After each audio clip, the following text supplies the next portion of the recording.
NCRA notes, peasant movements in the 19th century. Rangpur Dhing. The Rangpur Dhing rebellion erupted in the district of Rangpur, Bengal in 1783. It was a protest by the peasants and the zamindars against the very high demands of revenue by the government. Causes of the Rangpur Dhing. The East India Company was intent on squeezing out maximum revenue from the peasants. At that time, the ijardatary system was in place, according to which the ijardator/deserter revenue farmer was contracted by the company to pay revenue that was fixed either annually or every 5 years on a piece of land. The company would auction off the land to the highest bidder, who became the ijardator. The ijardator was not interested in the welfare of the farmers who cultivated the land under him or in the development of the land.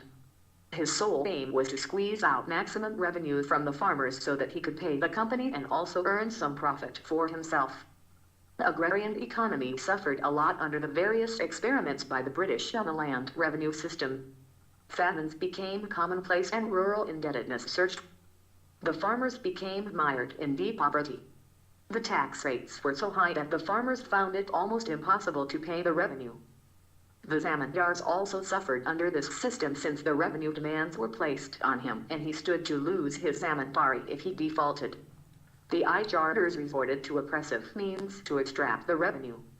Devi Singh, who was the ijardator of Rangpur and in Ashpur, was especially severe. The uprising Devi Singh practiced extremely harsh measures against the peasants. When the peasants sent a petition to the company asking for relief, it did not pay any heed to the farmers' grievances. This led to the farmers taking things into their own hands. The uprising started on January 18, 1783, when peasants and zamindars took control of the parganas of Kakina, Kasarhad and Teepat in district Rangpur. They attacked the courts, looted grains and released prisoners. For a whole 5 weeks, these areas were under the control of the rebels, who appointed Nawab and other officials for running the parallel government. One of the main leaders of the revolt was Kana Sarkar. They forbid all revenue payments to the company. The uprising spread to in Ashpur also. Ultimately, the uprising was put down by the British and many rebels were killed.